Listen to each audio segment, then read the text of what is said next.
We'll now call the June 6, 2024 Clarksburg City Council meeting to order. Councilmember Howe. Present. Councilmember Hyman. Councilmember Jackson. Here. Councilmember Worth. Here. Councilmember Wright. Here. Vice Mayor Riffle. Here. Mayor Malkagen. Here. This evening, we have our prayer and our pledge by Councilmember Hyman.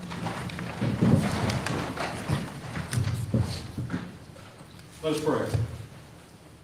Lord, we ask you to bless these chambers and the city and all of our residents. Guide us through this meeting to make the best possible decisions for all of our residents. We pray that they find peace here in our city and across the state and our country. And we pray for an end to conflict and wars across the world and allow everyone to return safely to their loved ones. In your name we pray. Amen. Amen. I pledge allegiance to the flag of the United States of America and to the republic for which it stands, one nation, under God, indivisible, with liberty and justice for all. This evening, we have a special presentation recognizing Ritzy Lunch.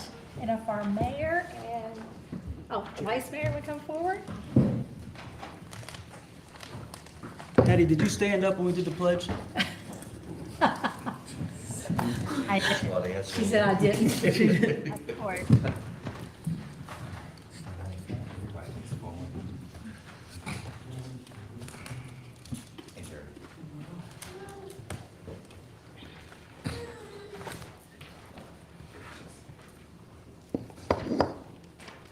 Tonight we're honoring Ritzy Lunch. The Ritzy Lunch has been a family-owned restaurant and landmark in Clarksburg community since 1933. In 1933, Joseph Solario opened the Ritzy with his brothers John and Gabriel. It was a true family business, and his sister Rose and wife Mary also worked at the restaurant. Around 1942, Joseph bought his siblings out of the business, and it was operated by Joseph and Mary until 1973. When their son, John, took over the operations. John and Mary had 4 children, Anthony, John, Eleanor, and Joanne, who all worked at Ritzy Lunch as they were growing up. Anthony recalls getting his first key to the restaurant in 6th grade, and John received his at the age of 10. They both still have the original keys today. In 1973, John took over the restaurant from his father with his wife, Patricia, Patty, running the restaurant. Their children, Antonio and Dax, both recall helping at the Ritzy when they were young. Antonio recalls getting his first key to the doors at age 14, and he also continued to carry the same key today. Antonio took ownership of Ritzy in 2001. Although John has continued for years to handle many of the day-to-day operations, he still runs the show, John. We'll say that. Let him think that. The restaurant holds a special place in the hearts of the Solario family. The city of Clarksburg has many families over the years. Although the menu has changed over the years, hot dogs have always been a staple at the Ritzy. And they earned the slogan, the best darn hot dogs around. City of Clarksburg Certificate of Appreciation. This certificate is presented to Ritzy Lunch in recognition and sincere appreciation for your 91 years of business in the city of Clarksburg. Thank you for being an integral part of the city of Clarksburg's unique small town charm, enhancing our community so that many of us proudly go home. Congratulations.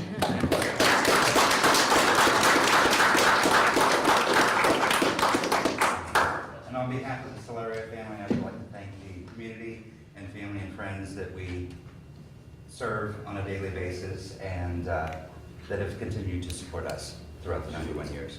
Thank you so much. Thank you.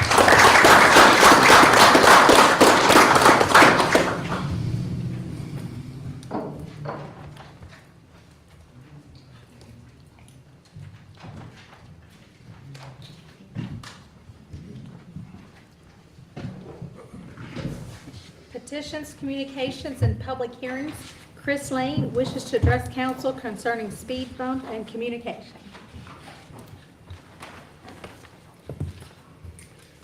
How's everybody this evening? So last year, some councilor last year, may recall, came in and spoke about speed bump over on Buchanan Avenue. Was happy and was proud that a speed bump was placed there. It was well needed. But was disappointed that other streets and other parts of the city was not getting the same attention. I believe since then, council and city governments put in an application process for speed bumps to be allowed in other parts of the city. The reason why I'm here today is one of my neighbors has informed me that he has spoken with Public Works, and they have told him that the speed bump on Buchanan Avenue would not be reinstalled this year or any further years. That's been permanently removed.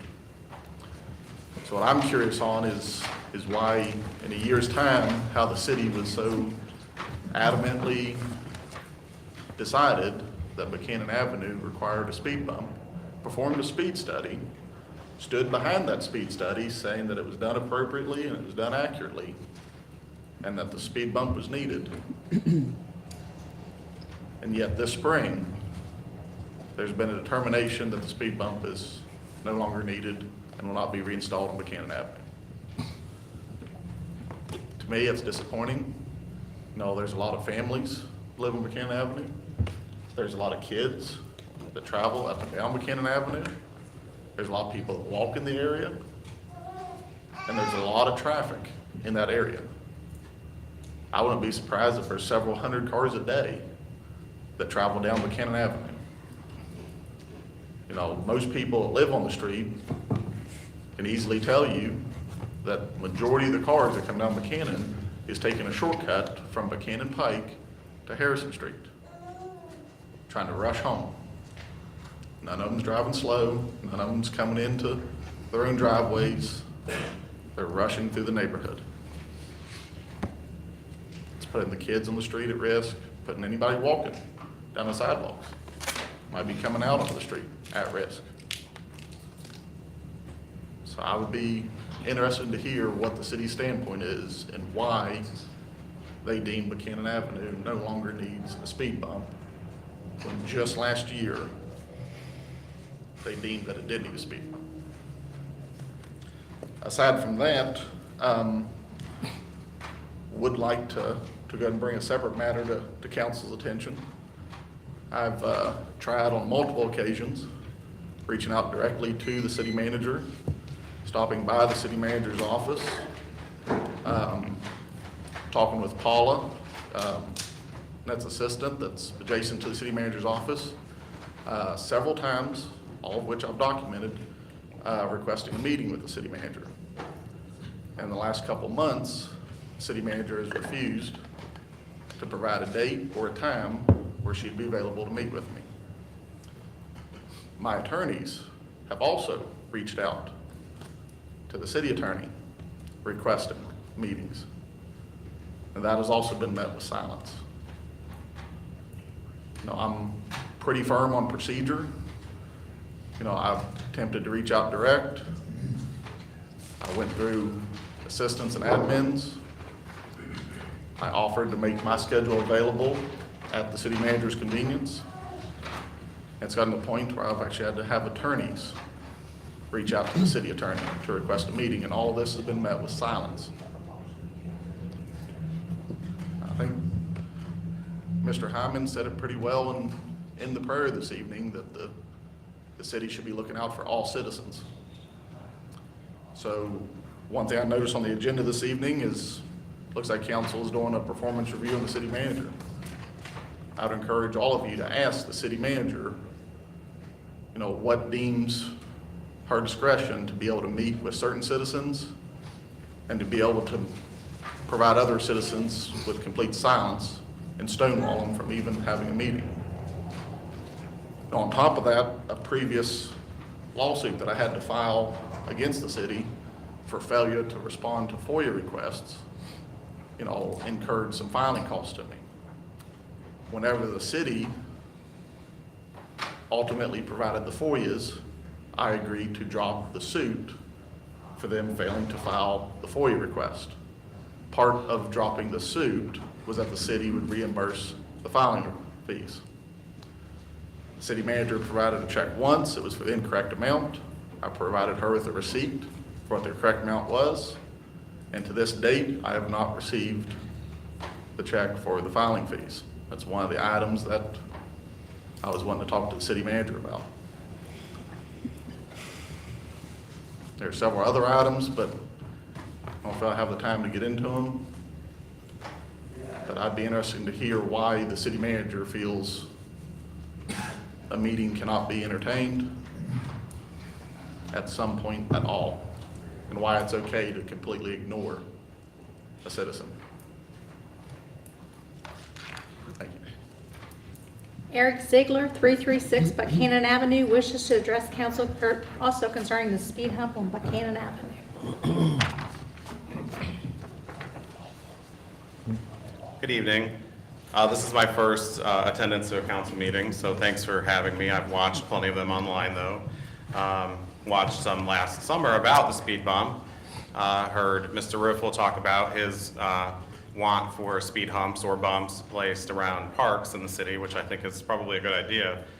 I was wondering why there was a speed bump installed on Buchanan Avenue. And of course, you guys may remember there was some stink around that from former council members and how it got there. I'm here to tell you I don't really care about the politics about it. I just care that it was placed there. I live adjacent to where the speed hump was placed, and I saw a difference.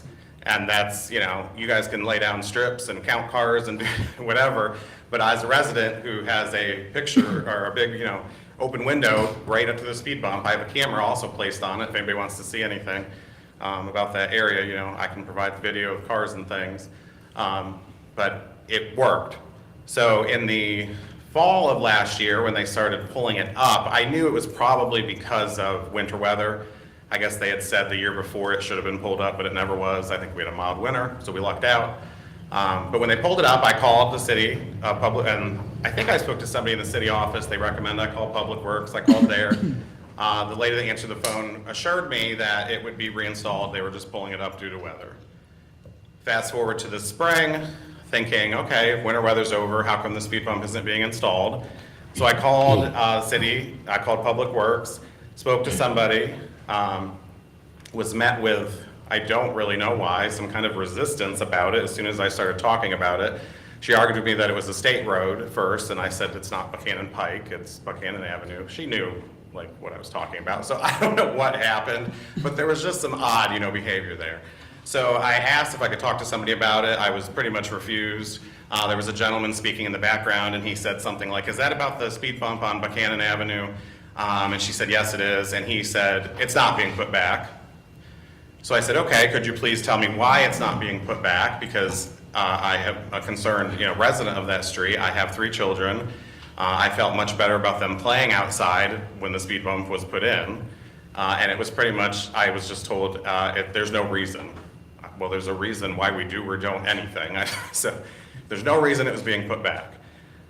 So I did call the city manager's office. There has not been a lot of time passed, so I'm not going to say anything about not getting a call back there, but I did leave my name and phone number. I was assured I would get a call back. I have not heard back. The person who answered the phone actually said, Ms. Fell is actually speaking to someone or in a meeting with somebody who actually has to do with speed bumps right now, oddly enough, or something. I don't know. Must be with Public Works or something. But I'm just saying, you know, as a resident there, we need it. People cut down there to avoid the light. I'm sure I don't have to tell you guys that. You all know that. And Chris mentioned, you know, a couple hundred cars that passed through the street. I watched my camera yesterday, and it can pinpoint incidents of videos. 332 cars go down Buchanan Avenue. And that's how many went down yesterday. For a residential street where there aren't any businesses, it's a side street is essentially what it is in a residential community.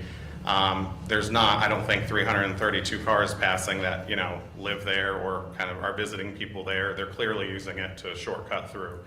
That happens anywhere. You know, you're going to have, I can get through quicker this way, I'm going to cut through. But why would we not put something there to mitigate, you know, potential issues?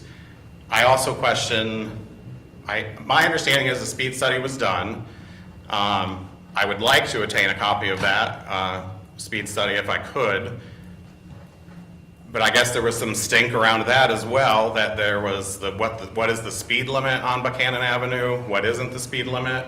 The police won't enforce the 15 mile per hour, which is posted on Buchanan Avenue, because in the city that's 25. That's what I was told kind of through the grapevine. But I mean, if there's a sign, I have a picture if you want to see it. If there's a sign that says 15 miles per hour, that's the speed limit, is it not? I mean, I don't understand why it wouldn't be.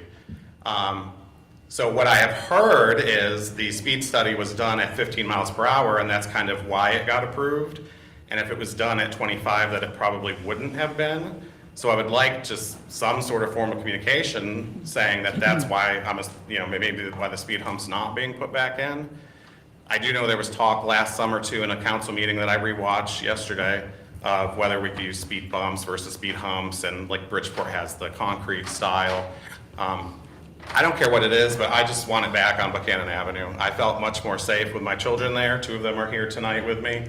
I want them to be able to play safe in the neighborhood and not have that worry of cars speeding down. You know, yes, you know, they say the noise from the revving after they go over the hump. You know, I read the whole thing on the city website about that. You know, but I've lived it when it was there, and it was much better when it was there as opposed to not. Sometimes you hear the rev of the car, sometimes you hear the bump, the noise, but I felt more safe when it was there and my kids could play outside, so thanks. Andrea Meyerberg, 521 South Fifth Street, wishes to address council concerning composting. I was late and we're here in time. How do you speak so early? Yes, and I just want to say, I have been once before to city council, and I'm 80 years old, and this is the first time I've encountered a relationship with a municipality or with any government. And what a pleasure, you know? I'm the kind of person you call up and you rant to somebody, you know, and they don't respond, and they're just a worker, right? This is where the ear is. This is where we get heard, and I'm really delighted to participate in what we do in this country. So, anyway, I just wanted to bring up the issue of composting. I thought perhaps I was visiting my cousin, and she has composting, and this is in New York City now, they're doing composting. I don't want to be obnoxious about New York City, but that was where she was doing it. And so you have these little green bags, and you freeze them, and then comes the time when you're going to get rid of this stuff, and you take these little frozen bags, because they don't stink up your house or anything, and you put them there, and they get composted. Well, our composting is mostly yard waste, I think. And I have to say, I was delighted when I found out that we do compost, and you know, that you've done this. When did it ever start? I mean, 50 years ago or so. It's been a long time. I think it's an evidence of a forward-looking city, and I like that. And so I was wondering if there's any way that we have considered, and I think probably composting kitchen waste, I don't know what to call it, you know, but it is vegetation primarily. I don't know whether people would be very rigorous about making that discrimination, but I would guess they could and would, that we've ever considered doing that. And I would just like to put it up there. If there's ever been a study or what it involves, is it an expensive thing? Is it something we can integrate with our regular yard waste composting? That's all. Okay, thank you. Approval of the minutes of the regular session of May 16, 2024. Move we approve the regular session meeting minutes for May 16, 2024. Second. We have a motion and a second. All in favor? Aye. All opposed? Aye. Motion carries. Year in review presentation by the city manager.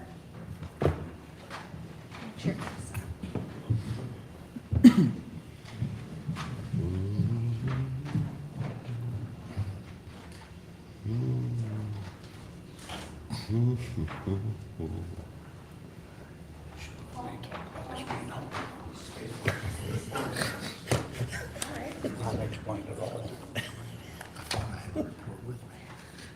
Thank you, Chief. Chief McIntyre can't help you out? Split it up? I mean, no, this isn't right. There's only one chief can do it. There's only one chief up here. There's only one. Oh.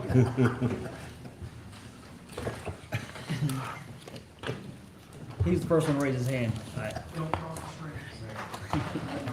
Yep, right. That's a little early.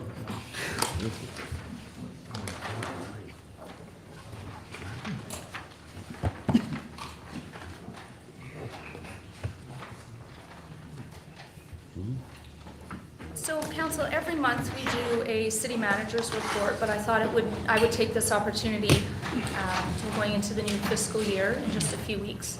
So I thought I'd give an overview of what's been going on in the city over the last 12 months. Lots of great things have been happening, and there's a lot of written narrative in those reports, but I think it's great for council and the public to hear how hard the entire employee body has been working to make this city a great place to live. So here's City of Clarksburg's year in review. So we're gonna go through a message from the city manager. We have a couple slides on demographics in the city. We'll then run through each department. There's some community slides, and then we'll move into a question and answer if you find that all the information isn't in there. And I'll just go ahead. I'll try to be as quick as I can. It is a long document, but I've given you all copies of it, and it will go up for the website for the public to look at as well. So on behalf of the City of Clarksburg, we are delighted to present the 2023 Year in Review to Council. This report showcases the significant accomplishments and progress within the city, highlighting various projects and programs that benefit our residents, businesses, and community, and visitors. 2023 was a transformative year. We focused on emphasizing fiscal responsibility, developing new revenue streams, and detailed long-term planning. Through strategic initiatives and innovative policies, Clarksburg is paving the way for sustainable growth and prosperity by creating partnerships and fostering collaboration. Among the projects and initiatives realized this year are establishments of a land bank, supporting rehabilitation and renovation of historical structures, and the implementation of the cloud permit program. Additionally, we secured a $390,000 demolition grant, purchased 3 new fire apparatuses, and acquired police cameras through our opioid funding. To enhance communication, we introduced a monthly newsletter and bi-weekly updates in the local paper. Other highlights include our first annual Christmas light decorating contest, the proclamation of Mental Health Awareness Month. We also initiated a monthly business recognition program and established a gazebo at the police firing range. Furthermore, we welcomed an intern to our team for a few weeks and completed a hazard mitigation plan. Additionally, we developed a policy and application process for the opioid funding, represented our city at local West Virginia First Foundation project team, implemented a youth extracurricular grant policy, and coordinated the schedule for the repaving of Pike and Main. As city manager, along with our dedicated team here in the city, we pledge to continue working diligently alongside our community members, guided by the direction and vision of our elected city officials. We extend our heartfelt gratitude to our residents and business partners for their unwavering support, which continually elevates Clarksburg to an exceptional place to work, live, and play. By fostering collaboration, innovative thinking, and a steadfast commitment to excellence, we aspire to build a community that thrives on unity and progress. Together with the guidance and direction of our elected officials, let's make Clarksburg an amazing place to live and embrace our future with optimism, seizing new opportunities, and surmounting challenges with resilience and determination. This is everybody that sits around the council table. That's a chart of our demographics in the city. This is pulled from state statistics. Our city profile, so we are incorporated in 1785. We cover almost 10 square miles. We have a population of almost 16,000, and it breaks down the population by race and age, and goes over all the amenities that we have in the city. You can follow the city, this is for the public, on Facebook, live streaming. We have our bi-weekly newspaper, our monthly newsletter, and Instagram, LinkedIn, and Twitter. Up first is code enforcement. So code enforcement has been busy this year. We've done inspections on 12 commercial sites. A number of them are up on Emily Drive, such as Little Caesars, Ellis Playtown, Great Clips relocation, and the Five Below store is now under construction. We've done 2 residential sites and 55 zoning determinations. There's been 124 vehicles tagged and moved. Most were actually moved by the owner.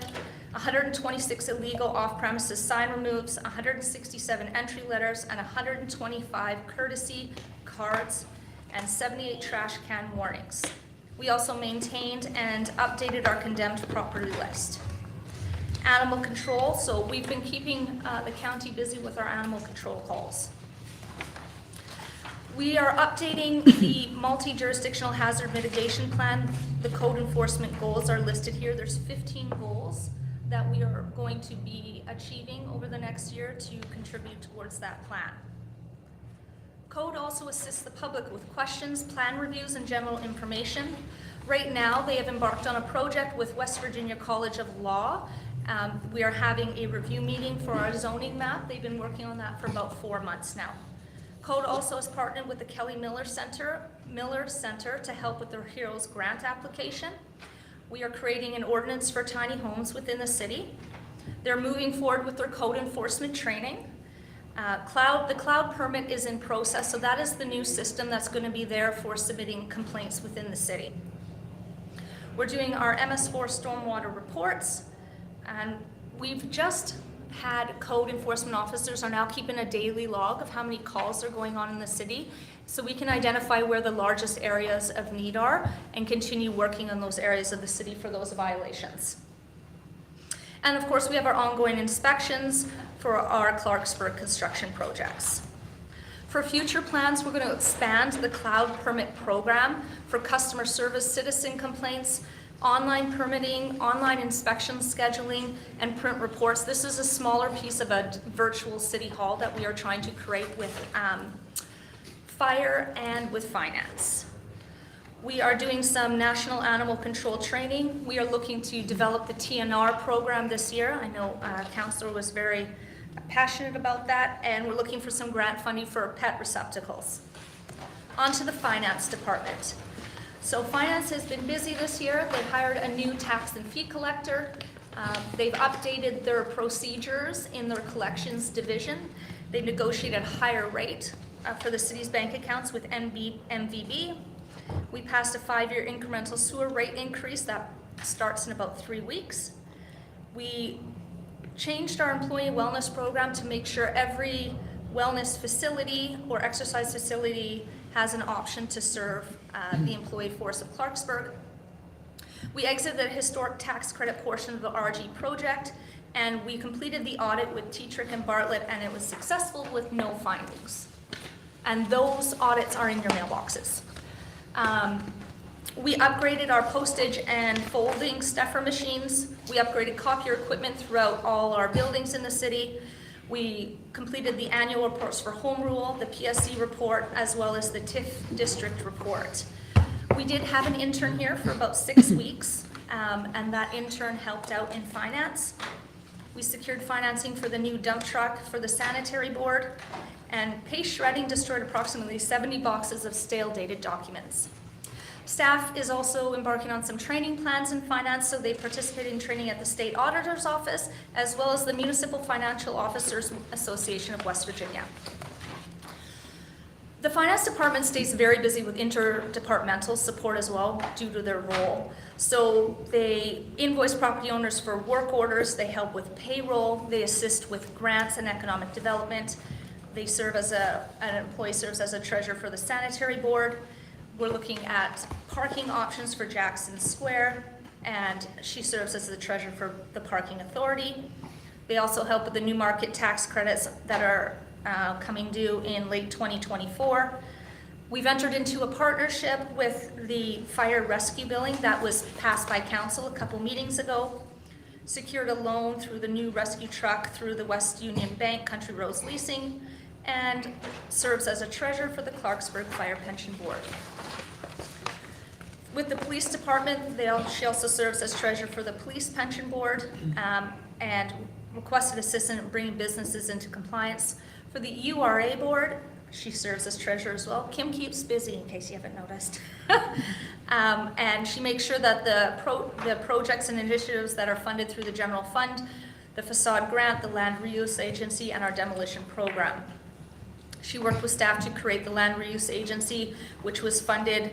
We changed that model this year and combined some of the financing lines to make a larger fund for the facade program. She also followed the opioid financing rules to create the opioid financing account so we can start funding those programs in our city. So for B&O tax collection and licensing, they've done some training in the finance department through the City of Bridgeport and the Sheriff's Tax Office. We've issued 188 new business licenses, and we've terminated quite a few licenses due to different reasons, such as closure. They've switched over to a new license, so those businesses are still in existence, and some taxpayers did not want to renew. The collections from July 1st to May 21st, 2024 totaled $9.8 million, and that covers everything from B&O and motel tax to police citations, response and rescue fees, city demolitions revenue, P-card rebates, and boarding up of houses and vacant property registrations. So they're doing a good job of increasing those collections coming into the city. For the future, so they want to add another level of collection efforts through utilizing a third-party agency and perhaps the addition of another full-time employee. We want to partner with local cities to join collection efforts against absent property owners. Will be partnering with the state auditor's office in regards to securing properties from the deputy land commissioner tax sales. They would like to remodel the cashier area to make room for 2 windows to accept payments simultaneously. They would like to replace the carpet through the hallways and common areas in the department, and they will be looking for new payroll solutions, including onboarding, timekeeping, and other HR features. That again goes to that virtual city hall that I've spoken about. We also want to create a recycling program for city offices with a third-party vendor. Fire department. So our chief, McIntyre, he was sworn in as the 17th fire chief for the city of Clarksburg. Captain Josh Tompkins and Lieutenant Neil Aldrich were sworn in. Rescue 214 was placed out of service indefinitely due to a catastrophic mechanical failure. The replacement of aging equipment was approved by City Council, and the fire department now ordered 3 new fire apparatuses. So again, thank you to Council. An in-depth review of the fire department's documentation took place, new standard operating procedures and a driver's handbook were developed. A new fire reporting system has been put into place, and new rules and regulations have been written and implemented and submitted to myself, which we will be reviewing in the near future. The fire inspector completed 285 inspections in 2023, and in 2024 to date, 124. The firefighters completed over 3,000 training hours at the end of 2023. There are some photos of them with their training. We are currently waiting to be awarded the congressional spending grant that we were told we were getting. That $622,000 is to purchase radios, trucks, and SCBA equipment. We're going to continue our training with the FBI. They're assisting the fire department in upgrading monitor systems for hazardous material. The fire department was also awarded a $60,000 Homeland Security grant that will split between the police department as well for radios. The Roth ID tag program was initiated by the fire chief. He will be working with the schools to get that moving. The fire department also began billing for fires and car accidents. They completed from 2022 to present, that's when we backdated it. We've submitted 260 bills so far, and if I'm correct, we're around $40,000 that has come in. Is that correct? Yes, $40,000 so far to date. And we will be putting that into a line item in the budget that it's only spent for fire equipment within the fire department. The AFG grant for $340,000 was submitted for replacement of the old SCBA, and the Fire Civil Service Board set a July 2024 test date to produce a new 3-year eligibility list. In the future, because cancer can be prevalent within fire departments, we would like to have a diesel emissions recovery system in all stations. We've also applied for cancer screening for all firefighters for early detection of cancer. We're continuing to research potential locations of fire stations, which is the East End and the West End. An emergency vehicle construction has been slated to begin in 2025 and 2026 for the rescue truck, quint truck, and the fire engine that was ordered. Human resources. So human resources, again, is one of those departments that's everywhere. We have one employee. We are looking for an intern for her as well. She volunteered for the Day of Action. She participates in the annual insurance renewal. She participated in the ERP Pro training. We've also been doing the city's drug and alcohol program, which includes pre-employment, post-accident, random drug testing, reasonable suspicion of drug and alcohol testing, return to duty, and follow-up. She manages open enrollment. She processes the police and fire pension payroll and provides a backup to payroll. She supports the police department national night out and has participated in the FMLA training. She organized flu shot clinic for the city, evaluated salary exempt versus non-exempt employees, supported the Public Works contract negotiation, and processed 3 retirements. As well, she participated in a whole list of employee onboarding. She completed an audit of I-94s to make sure we were in compliance. She coordinated the intern that came to us for 6 weeks. Also went on a benefit comparison exercise and looked at other potential organizations to supply those benefits to the city. Participated in a benefit coordinator webinar and trained on payroll. She completed just last week the suicide prevention webinar and became certified as a mental health first aider in the beginning of the month. She manages employee benefits and reconciled monthly invoice, same with the Guardian. And we amended the personnel handbook, and we'll be doing that on an annual basis instead of waiting every 5 years. As things come up, we're going to try to make sure that document is updated. She managed labor law poster requirements, provided new employees with the welcome binder and handbook, updated the organizational chart, put out an RFP for a part-time custodian, which we need, updated job descriptions as needed, manually track and communicate all leave for City Hall, excluding the police department, and we are putting tracking devices into all code vehicles, and she's managing that project as well. Future plans, so we're going to continue to update the handbook policies and procedures. We're going to be moving forward with time management and timekeeping and assisting finance in that. We're going to coordinate all training for employees through ANCOVA. And we're going to design an orientation package and policy for new employees that are coming to the city. Grants and community development. So Dr. Shana Nicholson has only been here for 3 weeks, but as I run through this section, you're going to see she's been incredibly busy. So Mental Health Awareness Month initiative was something she brought to the city. So she coordinated outreach with resources across the region. Police Fire Administration attended grant-sponsored mental health aid certification training. This was provided at no cost to the city by WP Prevention Solutions. She's encouraging business growth and development. As an invited speaker, Dr. Nicholson presented the City of Clarksburg at the 11th Annual Huntington Small Business Conference at the Army Corps of Engineers. And by invitation, Dr. Nicholson and myself presented the City of Clarksburg. We presented an online small business training webinar, the DoD's Office of Small Business Apex Accelerator. That's a 4-part series. We have 3 more to do. Engaging small business, she's met with several small businesses to extend city support for funding opportunities, community engagement, and to address issues. She's connected multiple businesses with resources, including the Small Business Development Center for Coaching and Funding, and currently working with 3 government contractors to relocate their headquarters to utilize our hub zone designation in Clarksburg. She's also supporting city initiatives. She met with each director to address needs, current grant projects, and provide overall support. She's working with each department head to make sure that we can restore access to all the grant portals that are there, and every director can be on time and understand when the grants are coming and what stage they are in.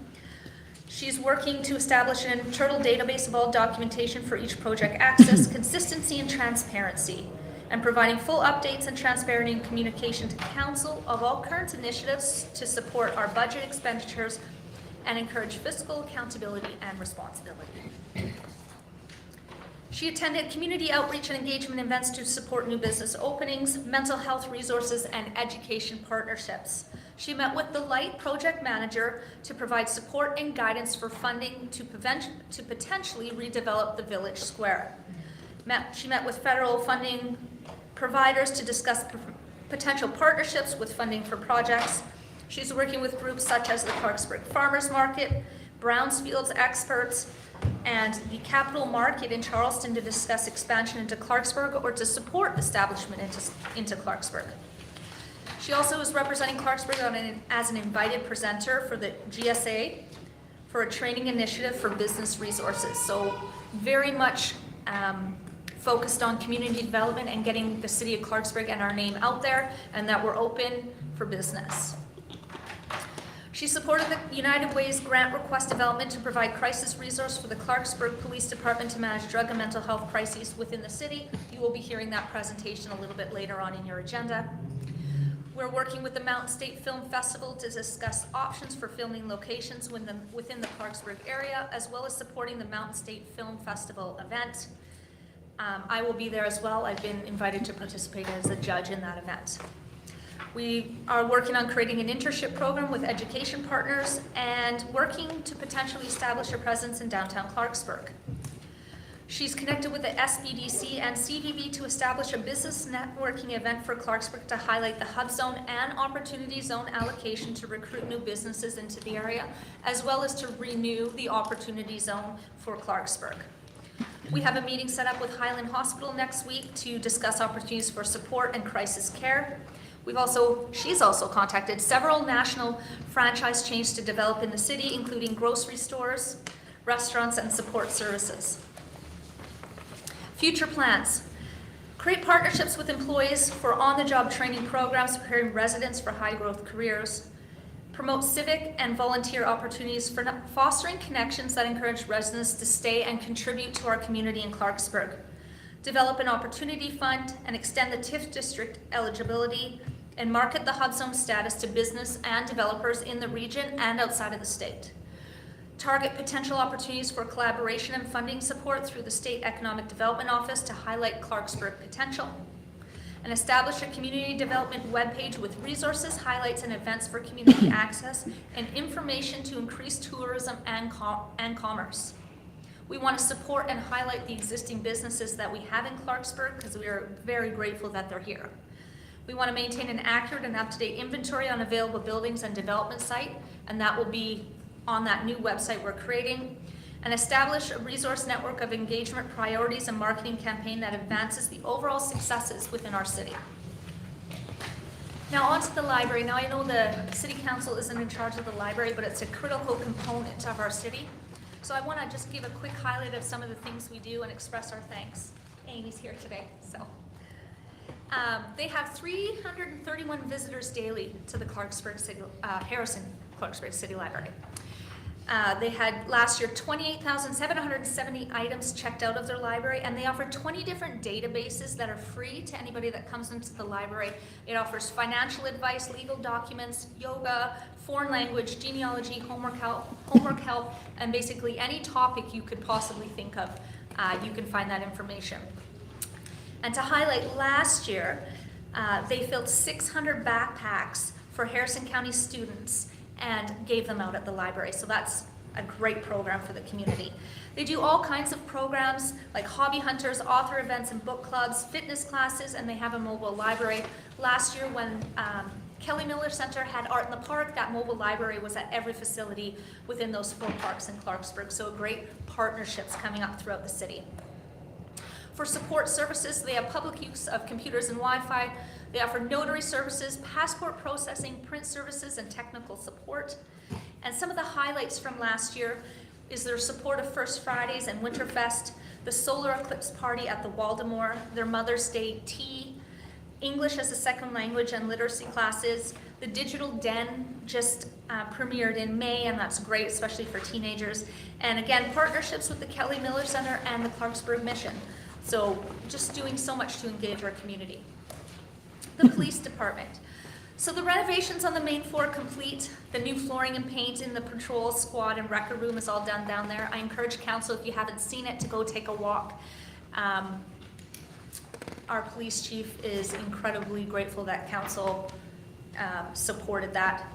We had the installation of the 27 Verkada cameras and the 5 Verkada license plate readers. Those have been installed throughout our city, and that was financed through the opioid financing. We've brought back our awards and recognition programs, so Sergeant Justin Moore has been awarded the Life Saving Award, the Medal of Valor, and named Officer of the Year. And Sergeant Laura McClone was awarded the Notorious, if I said that wrong, I apologize, Service Award. We also have our e-bike initiative. We bought those last year. They weren't out for very long because winter rolled around. They're doing downtown patrols now, neighborhood patrols, and special events. You'll see them out and about throughout the city. The Clarksburg Police Department keeps busy during the year.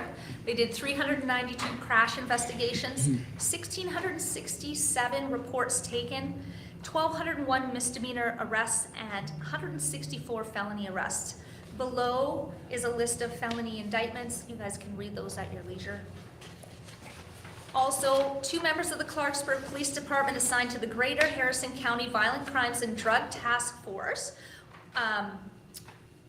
help in the following seizures during the fiscal year. And I'm not even going to try to pronounce all of that, But again, it's in your package. In progress, so again, those CDS grants from Senator Manchin and Senator Capito was $445,000 for the police department, which is for radios, tasers, and communication and drone vehicle. They've also been awarded the FEMA grant, which I mentioned earlier, jointly with the fire department for $60,000 for radios. The police department officer testing physical testing has been happening May 11th, May 25th, June 1st, and June 8th, and a written exam on June 12th. Right now, we have 39 officers, and a full staff complement would be 44. As soon as we get up to a full staff complement, we will be able to use our COPS grant for 2 additional officers. We have been collaborating with Dr. Cam Lounsbury, Head of Criminal Justice at Salem University, to conduct local in-service training for our officers and to request additional position within the department as well. We do need this for when current officers take on additional duties, and because they're specialized, they cannot continue on that path unless there's another ranking available. Future plans for our police department. We just talked about the officers. The drug task force would like an additional officer. We need to upgrade the facility at the firing range. It's in disrepair. We are currently looking for a grant for that, and we would like an additional K-9 unit. Our project department. So again, this department is headed up by Jason Lane. He is new to the city, but as I run through this, bless you, you will see he's been quite busy as well. So he's completed processing payments for existing projects. He's purchased numerous properties for the city that are going to be transferred to the land bank, and that was through the approval of council. He's handled various complaints and issues in conjunction with the Director of Public Works and assisted with HR interviews when needed. In progress, so 2024 paving projects was awarded to Bear Contracting, and a notice to proceed was given near the end of May. Asbestos demo round 1 reviewing the invoices for payment to ensure that fiscal year cutoff is met. Demolition round 1 and 2, bids for round 1 were opened June 3rd and announced earlier. Additional structures are potentially being added to round 2 through the dilapidated grant program. We've gone back and seen, because they have some funds available, to see if we can be eligible for more funds with that program. We've sent out letters to property owners offering appeals, and we're reviewing larger parcels of land close to the city for an additional district. We're actually looking at 2 TIF districts for the city. Several have been located and maps have been drafted for that. So our engineering projects, you have an update on Hayman Highway. The project is being managed by the Department of Highways. The low bidder was Triton Construction, and we're having a pre-construction meeting on June 10th. This project is part of a larger funding model from the federal funds through the Infrastructure Investment and Jobs Act. The Main Street void. So this was an emergency that happened a couple of months ago. Was excavated by a contractor. Public Works employees repaired the lines, and a paving contractor repaired the roadway. This was caught because of the work that we're doing with Thrasher and the water board to camera some of the lines. I want to say thank you again to everybody in our departments who stepped up and dealt with that in just a couple days with minimal impact to the public. We have our Elm Street slip, so we're awaiting condemnation to be filed through our city attorney. No reply was made for the letter that we sent out for request. It appears to be a good candidate for a soil nail type wall due to the numerous overhead utilities, and that would not require them to be moved. We've monitored the site for additional movement, and we haven't seen any, so that's also a good thing. Council will be presented with the most viable solution in the near future. Our Brown Street slip, so we've been getting caught up with the consultant and the plans. Several concerns have been coming in concerning the roadway width and access to fire trucks and pedestrian safety. Authorization was given to provide more core samples, and Thrasher is attempting to seek grants for a funding source for this project. The Leon Street slip, the final invoice was received. It will be submitted to the WVDP, and pending the release of that project, it will be all complete. The Liberty Avenue slipped, so pay request number 3, we paid with 10% contract contingency. That's all that remains. We're working with the Army Corps of Engineers to finalize the paperwork on this project. We're working on the site closure over at Public Works. We're working on getting a inspection from the DEP to get that work completed. We have our Brickside slip, so we're seeing if there's anything else left there, reviewing all the work, but we believe we're close to being done. And future plans, so Mr. Lane will continue working with consultants on our current projects. Part of his job requirement is running an exam, so he's studying for that. We're going to be putting out an RFP for automated parking. We will be working with the DEP to get more additional grants for tearing down dilapidated structures. Continue to review anything outstanding from our previous engineer, and then continue to coordinate redevelopment and reuse with the land bank, community development, grants, and investors. The Public Works Department has diligently maintained and improved Clarksburg infrastructure throughout the year. They've replaced a total of 2,348 feet of sewer lines. They've repaired 8 sewer manholes and 3 sinkholes and responded to 172 sewer calls, including 9 that required cammering and line location services. For our storm drain system, they've replaced 22 storm sewer drop inlets throughout the city, repaired a total of 320 feet of storm pipe, and cleaned ditches in various locations to ensure proper drainage. The roads, they've patched potholes throughout the city, renewed yellow curb points in 9 neighborhoods, and removed 162 parking meters in the uptown area, creating 117 free parking spaces and 45 two-hour limit-free parking spaces. Traffic signals, they've repaired and maintained a total of 47 traffic light issues. Under sidewalks, they've repaired sidewalks at various locations and replaced 340 feet of sidewalk at West Woodland. For weed control, they've sprayed for weeds in designated areas throughout the city. They've trimmed trees along various streets and removed 17 hazardous trees in different locations throughout Clarksburg. They've completed the fall and spring cleanup, collecting a total of 241 tons of debris, 138 from the fall cleanup and 103 from the spring cleanup. They've installed 4 historical markers to commemorate significant aspects of Clarksburg history, prepped for and cleaned up after various events. This is not an inclusive list, but the Black Heritage Festival, Italian Heritage Festival, the Pepperoni Roll, 5K, the Veterans Parade, and many, many others. They've removed graffiti. They've repaired leachate lines at the city landfill site. They've mowed grass on city-owned properties, installed 11 decorative flower tubs in the uptown area, assisted with the development of the CD site number 4, and responded to a significant number of residents' calls and requests.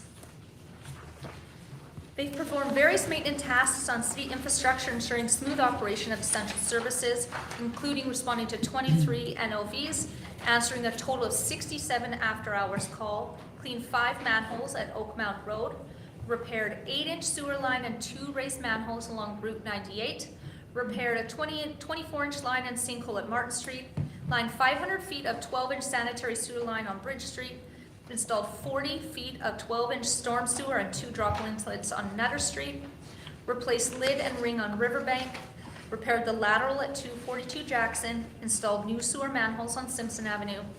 They performed camera inspection of 24 storm and 10 sanitary lines along West Pike Street for the Waterboard project. They passed their DEP inspection of all our lift stations and conducted maintenance on those lift stations.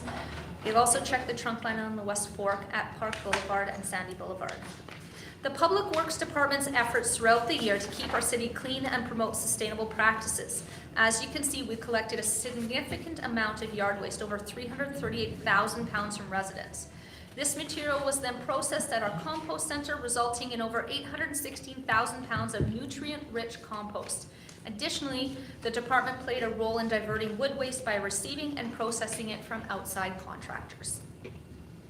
On to Parks and Rec. So again, not directly under the city, however, we do have them within our budget and they provide critical services to the residents of the city.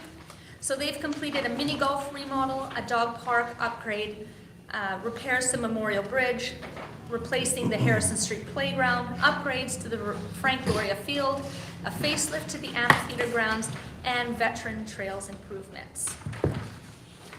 In progress, they're replacing a number of new playgrounds within the city, Glen Elk, Glenwood Addition, and Heartland. They're also completely overhauling the pickleball courts and what's upcoming is the splash pad. So council and the park board both approved the grant for the splash pad. We've submitted all the requirements, so we're waiting to hear back. And that's very exciting for the families of the city. The RG. The Robinson Grant has provided a diverse range of events throughout the year, creating a wide audience with varying interests. The RG has demonstrated inclusivity through its diverse event programming. The venue has catered to various age groups, interests, and cultural backgrounds. From community events fostering engagement to concerts spanning musical styles, the RG has hosted something for everyone with 65 events. Lots of those events are multiple days, so the RG is open much more than 65 days. You can read all the percentages there of how it's split within the different programs and events that are there. So it goes through all the demographics that each one caters to, and the percentage and how many exact events of each one happened in the RG over the last year. The RG also embarked on a number of initiatives to upkeep their buildings, so they enhanced the Robinson Grounds curb appeal with a front sidewalk stain and reseal. They gave the Education Center a fresh look with a new paint job. They ensured optimal climate control with HVAC repairs and maintenance. They maintained a clean and inviting atmosphere with carpet cleaning. They improved the visual impact of the theater with marquee repairs. They enhanced outdoor visibility with searchlight repairs. They upgraded the technical capabilities of the Robinson Ground with stage lighting upgrades. Prioritized safety with a thorough stage rigging inspection, and elevated the elegance of the Robinson Grand entrance with lobby painting. The schedule below that is going forward, what's been scheduled and what category it falls under and the percentage that makes, and then we have the future plans.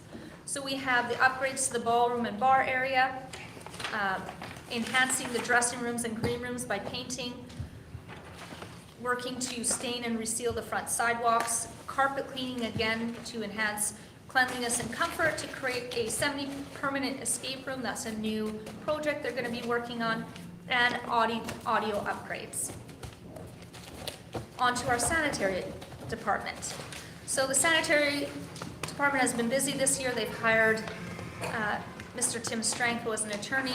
They've repaired the stem that failed on the main gate. They've hosted yearly WVDP pre-treatment inspections.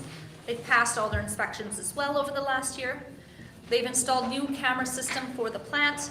They've passed all their ERA lab testing. They rebuilt the entire thickener tank. They drained and inspected all tanks throughout the plant. The raw pump number 1 was repaired. They repaired the bubbler system for the main pump station. They repaired the final drive number 1 and Skinner arm.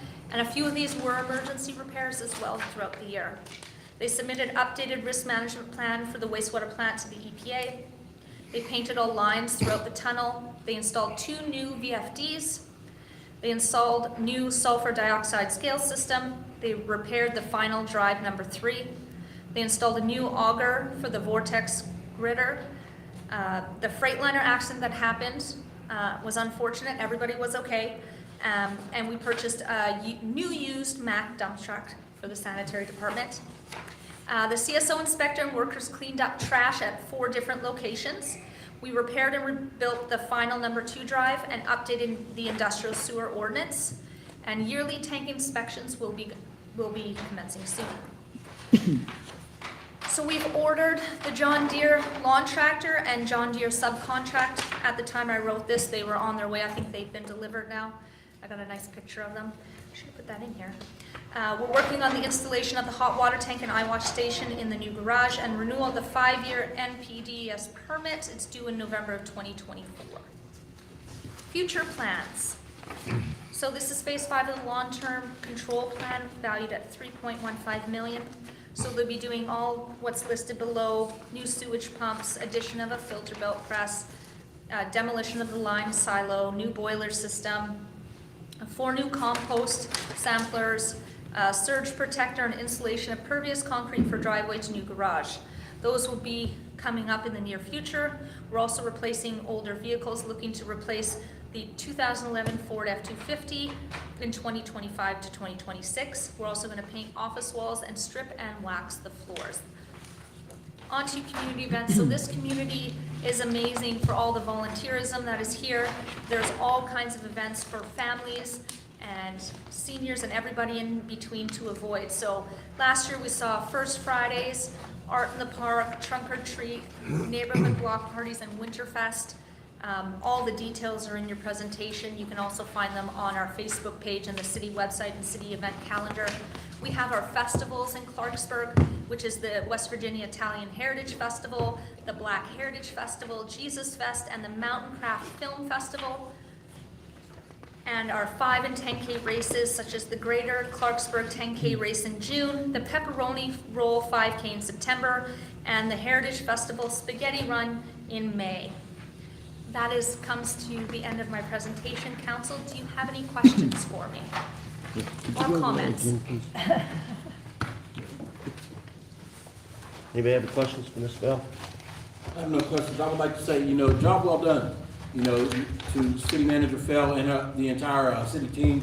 You all have done a great job this past year, and I look to grow on that this 2024. I'd like to second that. Put my glasses on here real quick. I had a question about I think I asked you earlier about the new park. There's going to be a new park in Tuckerwood as well, right? That's being Yes. worked on, okay? Yes. Make sure I've been through that all. No, that is coming. Heartland. I appreciate it. Thank you. Well, Anyone else? Thank you, Ms. Bell. Thank you.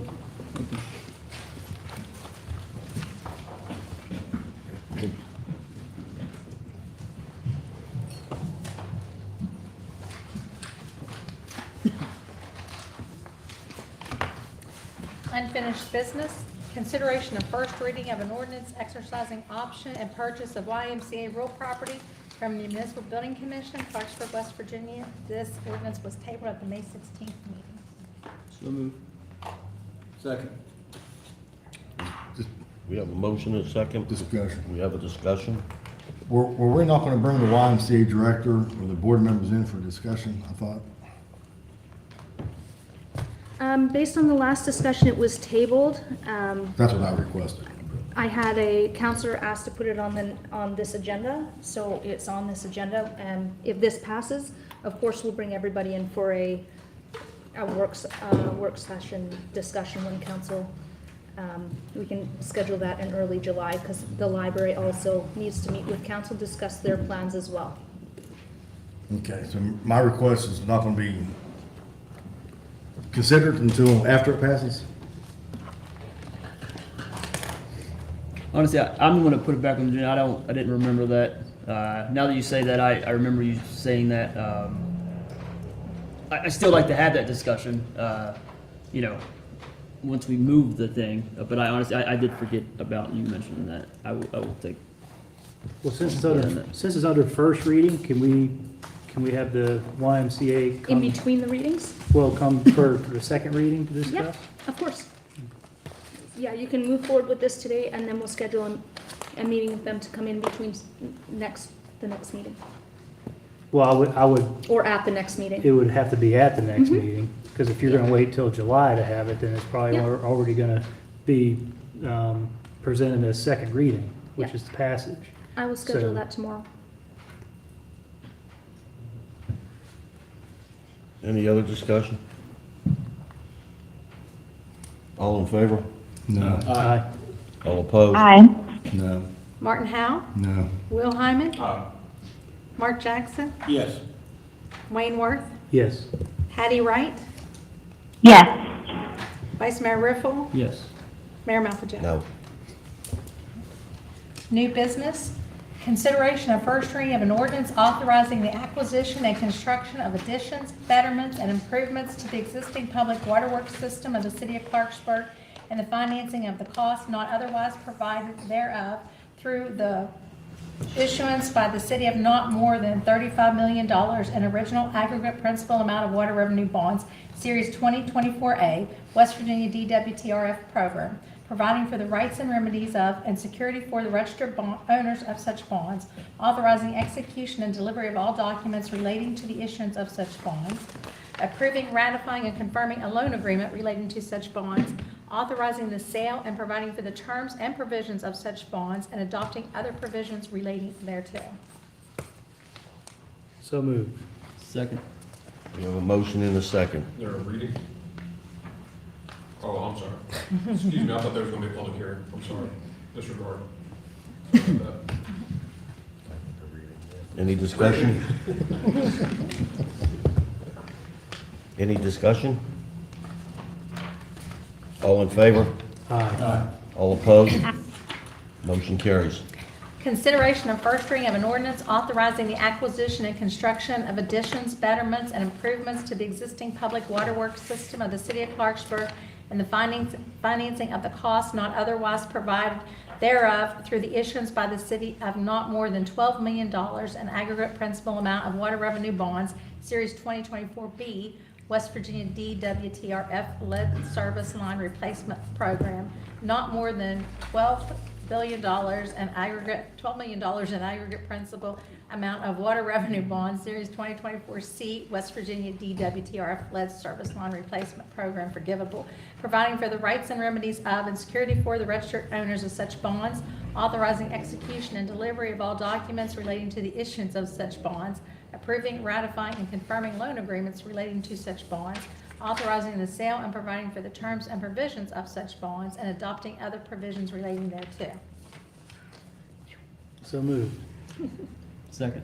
We have a motion and a second. I guess I have some discussion. I guess I'm just curious why there's no public hearing on something like this. Maybe it's Because that's to be in second reading before it's a public hearing. Actually, there's what, three readings? Three readings, I'm sorry, three. Oh, okay. Yeah. Three. Okay, gotcha.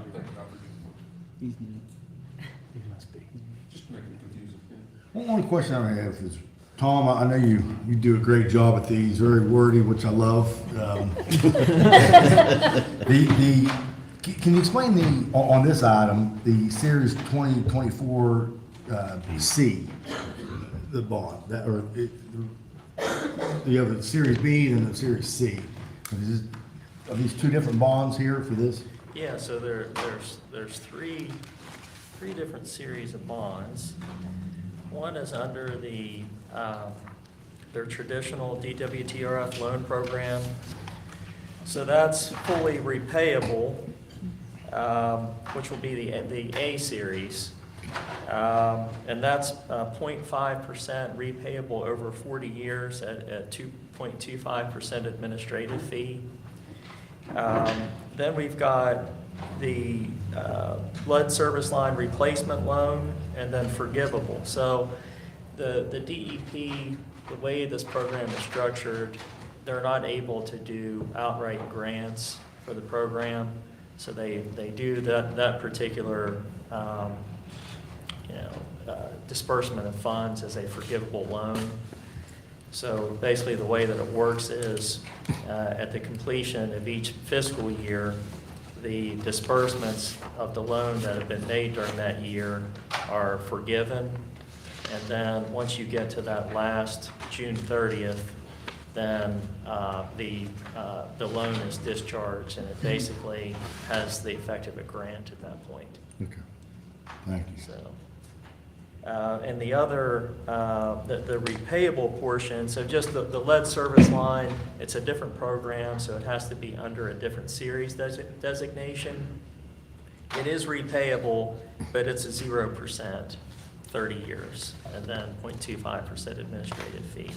So the lead service line has a bit more of a subsidy than the regular loan program as far as the interest rate. So there will be 3 readings. I think we've scheduled the 20th for second reading. And then on third reading, it actually comes around July 4th. So I think you guys will schedule that meeting at a future date. We will have the public hearing at that time on all 3 ordinances. Well, 2 ordinances and 3 series of bonds.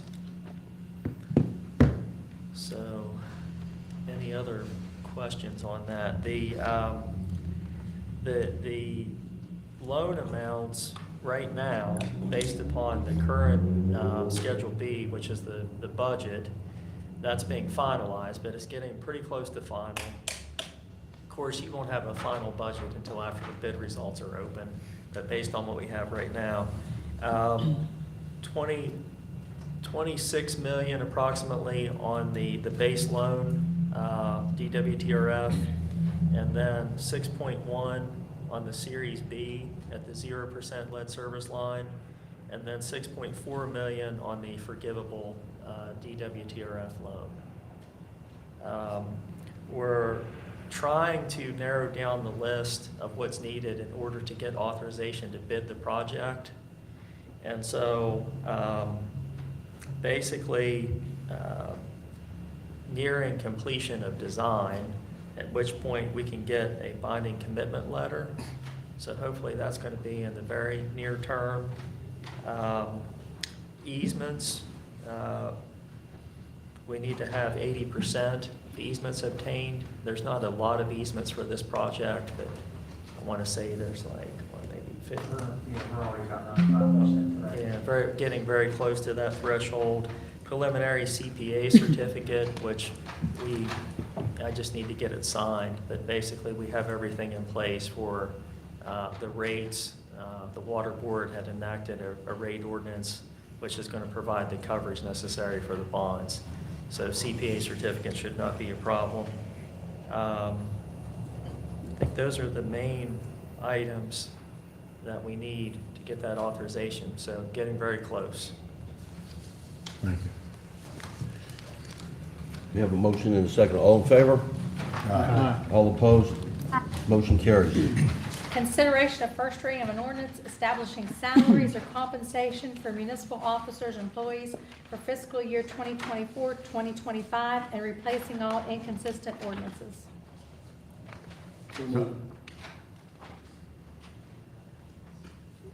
We have a second on that?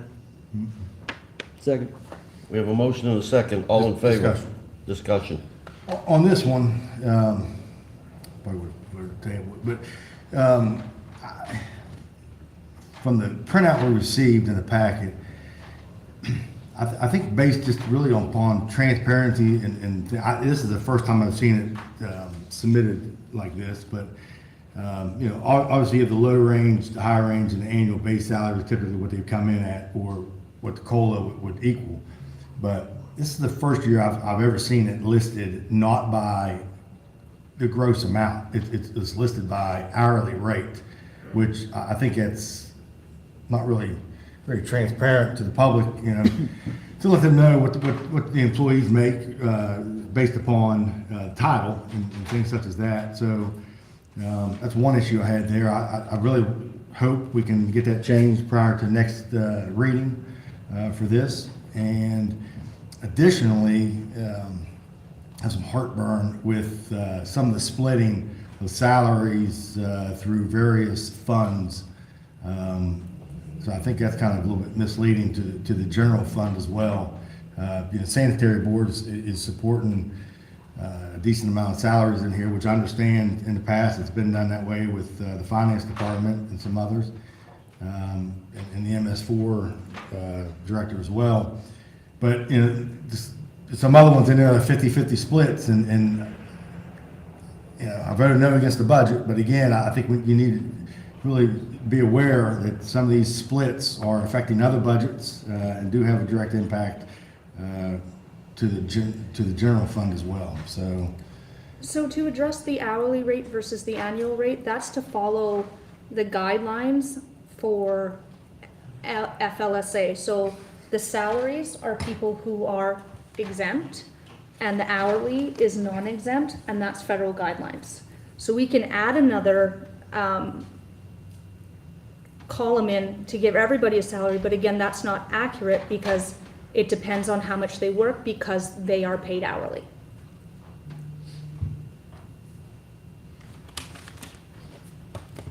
But I think, just for transparency purposes, like excluding overtime, shouldn't we, it wouldn't be, I don't think it would be much just to give a gross total of an annual salary prior to Well, overtime. I can add that in, Yeah. but on behalf of staff, that's not how they're paid. Well, what I was suggesting, I mean, you split hairs, but if you're gonna keep the hourly rate, then I'd put three salaries out. The low, whatever salary may be, 35,000. Annual base salary, 37,000. High range, 40,000. Just tell us what those numbers equal. I can add in 3 more columns. I will talk with finance and we'll have those added in.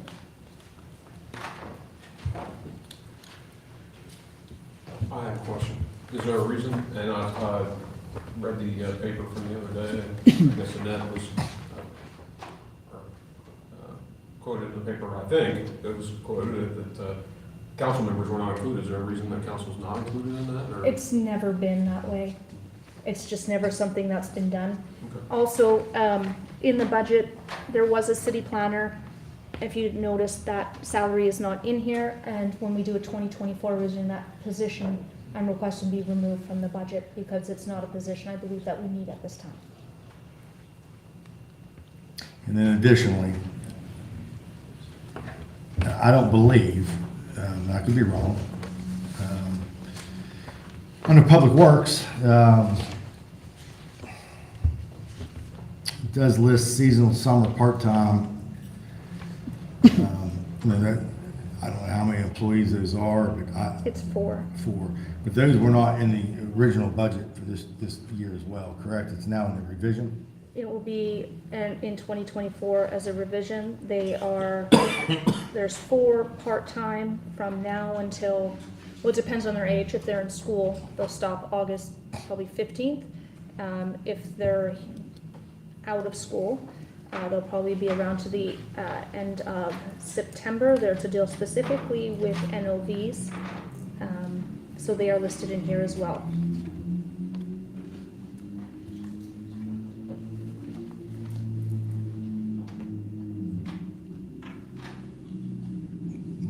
Okay. We have a motion and a second. All in favor? Aye. All opposed? No. Martin Howe, No. Will Hyman, Mark Jackson, Yes. Wayne Worth, Yes. Hattie Wright, Yes. Vice Mayor Riffle, Yes. Mayor Maffetone. Yes. Consideration of first reading of an ordinance to convey real property situate at the corner of 3rd Street and West Pike Street, being the former site of the Clarksburg City Hall building, to Clarksburg Land Reuse Agency. So moved. Second. Discussion. My question is, why we want to move this piece of property into the land bank? So we can get a reuse plan for it and get some development on it. Okay. And the land that we purchased through the auction, land that we own in the city, land we're speaking to the school division, all that land is being put into the land bank because of the purpose that it serves. So it just makes sense to have any land that needs to be redeveloped, moved, anything that needs to be facilitated in regards to buildings or land should be done through that agency.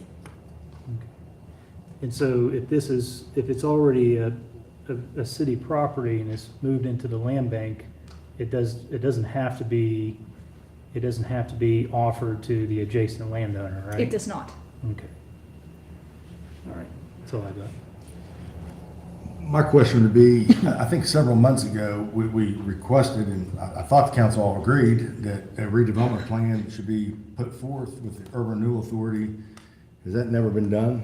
No, it was never moved. I know council wanted a reuse plan on it, and now that we have Dr. Nicholson here and Jason here, now we have more staff to help facilitate that, and it just makes sense to have all the land in the land reuse agency because everybody's attending those meetings and we can discuss. There's a couple of really good experts on that panel, Mary Hunt and Mr. Swagger. Both they have areas of expertise in that, so they seem like it would be a great fit to keep this land moving forward, and that's the intention with the land bank. My question is, why wasn't it ever moved into the URA? The reason why is because the vast amount of work I was trying to do when there was lack of staffing. Okay. All right. Any other discussion? We have a motion and a second. All in favor? No. Yeah. All opposed? No. Martin Howe, No. Will Hyman, Aye. Mark Jackson, Yes. Wayne Worth, Yes. Hattie Wright, Yes. Vice Mayor Riffle, Yes. Mayor Malpater. No. Consideration of a resolution to approve a revision to the city budget for fiscal year 2023-2024.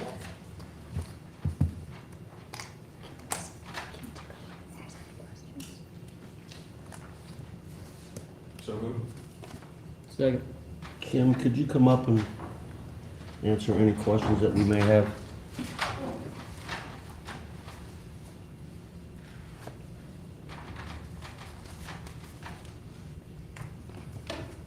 Does anybody have any questions from? Could you provide a brief rundown of some of the changes? Okay. Thank you. Just a brief rundown on the revenues, I'm sorry. One of the main increases there was a check, or a couple of checks that we received that belonged to the Clarksburg Water Boards that we had received then from the state, and we had to turn those around. So that is a large increase, $327,000.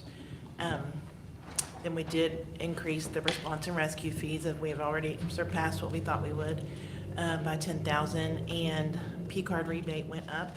So those were our increases. Then with the expenditures, most of them were just moving around funds in the various personal services in departments where employees have changed hands. We've lost employees and hired new employees. So that is probably the bulk of that. We're just increasing some travel expenses and some training expenses.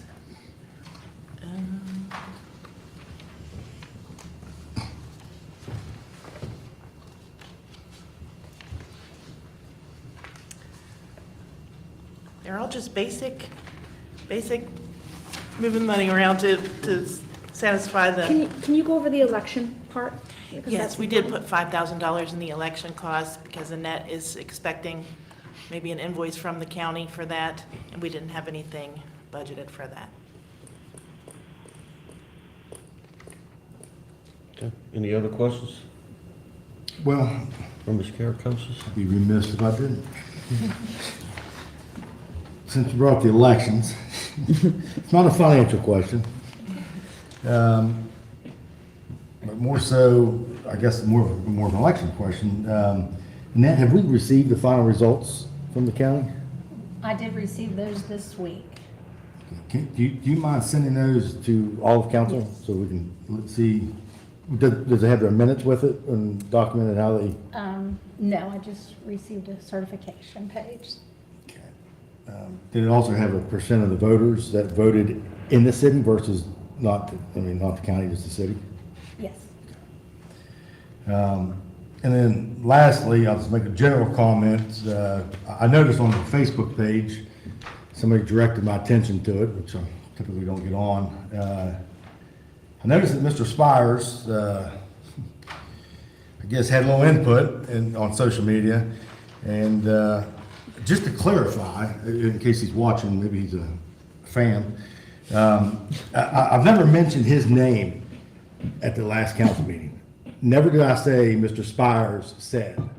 Never spoke about Mr. Spires. And to this day, the person I was speaking about was not Mr. Spires. So he can call me and I'd be more than happy to have that conversation with him. But I just want to clarify that for him and his Facebook friends.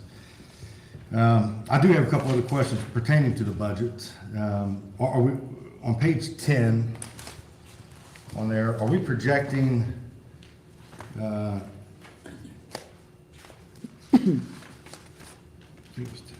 the unencumbered funds for the end of fiscal year? Are we, no increase, no reduction? Are we on track? Yes, we are on track. I did not change that though because we weren't exactly sure, so. But I think we're going to surpass what we've planned. And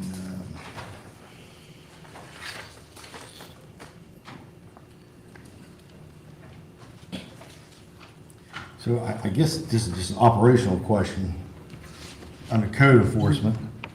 So we did add a new code officer for animal control then, correct? Yes. So we're not contracting that now? No. Okay, just want to clarify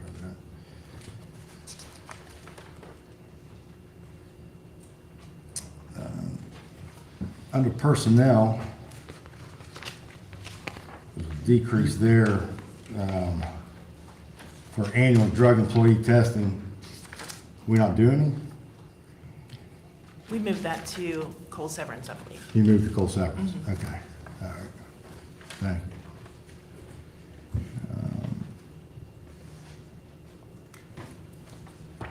Page 48,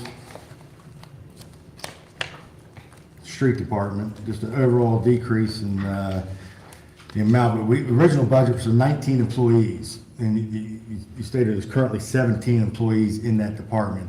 Just to clarify me going forward, are we still budgeted for 19 in that department? No, one of them was moved to a traffic, or I believe traffic department, and then I believe we're just budgeted for the 18. And I think that 18th was hired recently, I believe. Yeah, Public Works is fully staffed. Okay, so you say currently 17 in the street, so there are 18? Yes. 18.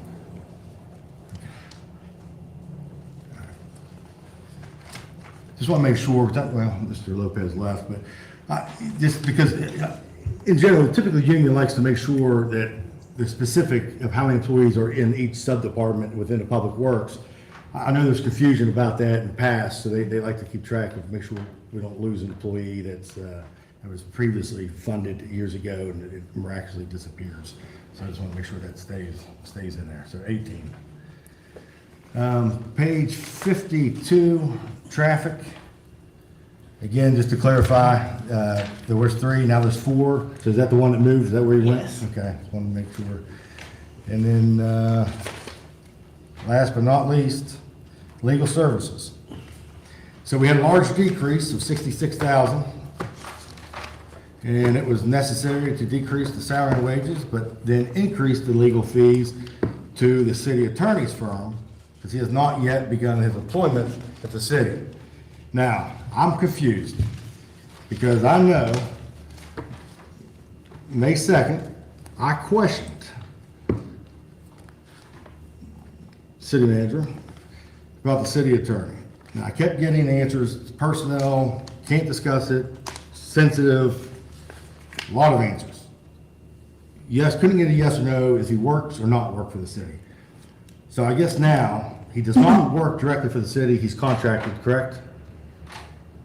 He works for his firm, but he is moving to the city full-time Can we get a date when that start date on the is? 16th of June. Of June? Okay, so all ties with the firm will be closed. We will not be engaging with the firm after that date. And said attorney will be totally done with the firm. I don't know about that, I just know he's gonna be at the city full-time. If any employees wanna work, a secondary job, contract work, they have to come to the city manager for approval. I do know we have a few staff that do that. Okay. As long as it isn't a conflict for the city. I think that's all for now. Okay, we have a motion and a second. All in favor? Aye. All opposed? No. Martin Howe, No. Will Hyman, Mark Jackson, Yes. Wayne Worth, Yes. Hattie Wright, Yes. Vice Mayor Riffle, Yes. Mayor Malvin. Yes. Consideration of a resolution of City Council of the City of Clarksburg authorizing the Clarksburg Fire Department to apply for a State of West Virginia Hazardous Materials Environmental Protection Grant in the amount of $20,000 for hazardous materials training with no monies required from the city. Mr. Mayor, I'll move to approve as presented. Second. We have a motion and a second. All in favor? Aye. All opposed? Motion carries. Consideration of a resolution of the City Council of the City of Clarksburg authorizing the use of opioid funding to hire city social workers. So moved. Discussion. On this matter here, I just have some questions, because when I look through the resolution in the agenda packet, the main resolution, my question is this going to be, are we going to use these opioid funds to fund an organization to hire social workers, or are we going to be hiring social workers here at the city? So I'll give you a brief overview if that's all right. So this submission is initiated by the city of Clarksburg. I went to United Way and spoke to United Way. We've met before a couple times, but they're located downtown, and it's their area of expertise, so it seems like a good match. It's for 3 social workers, or 3 experts in that field, I should say, because a couple of them are crisis intervention, case management, to give coverage 7 days a week from 7 a.m. to 11 p.m. within the boundaries of the city of Clarksburg. Now, the funding we want to use for this is the opioid funding, 10% from the city of Clarksburg. The other 90%, if this passes, we will apply to the West Virginia First Foundation to contribute to the cost of these social workers for 3 years. This has come up, I've talked to the chief of police. He believes this is an issue, and we need these employees. However, they will not be hired through the city of Clarksburg. They will be hired through United Way, and United Way is going to be required to come in and give us quarterly updates with metrics to establish how the program is going. So my next question would be, is why wasn't all those details put into the agenda packet? The application? Yeah. So when the application came in, it needed more detail, and I knew what an urgent need this was, so Marissa and Shayna worked on it for the last couple days, and that's why it took a little bit longer than I thought it would.